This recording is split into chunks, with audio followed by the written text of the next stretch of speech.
महाराष्ट्राचा। नमस्कार, मी सुद्धा संध्या लाईव्ह मध्ये आपल्या सगळ्यांचं स्वागत। ज्या महिलेला विश्वासू म्हणून घरकामासाठी ठेवले तिनेच मालकिनीच्या विश्वासाचा घात केला। घरातील तब्बल 7,30,000 रुपयांचे सोन्याचे दागिने घेऊन ही मोलकरीण पसार झाली होती, पण हडपसर पोलिसांनी अत्यंत चलाखीने या प्रकरणाचा छडा लावलाय। हडपसर येथील एका घरात हा प्रकार घडलाय।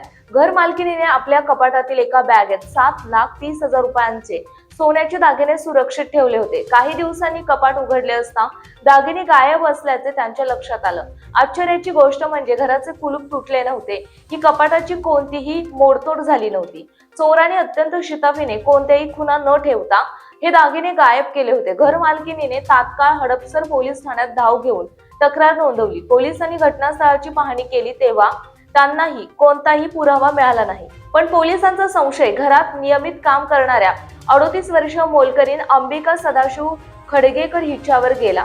पोलिसांनी तिला ताब्यात घेतलं आणि सुरुवातीला तिने उडवाउडवीची उत्तरे दिली, मात्र हडपसर पोलिसांनी आपला खाक्या दाखवताच तिने पैशांच्या गरजेपोटी ही चोरी केल्याची कबुली दिली। हडपसर पोलिसांनी तत्परता दाखवत आरोपी महिलेला अटक केली असून तिच्याकडून चोरीला गेलेले सर्वच्या सर्व दागिने जप्त केलेत।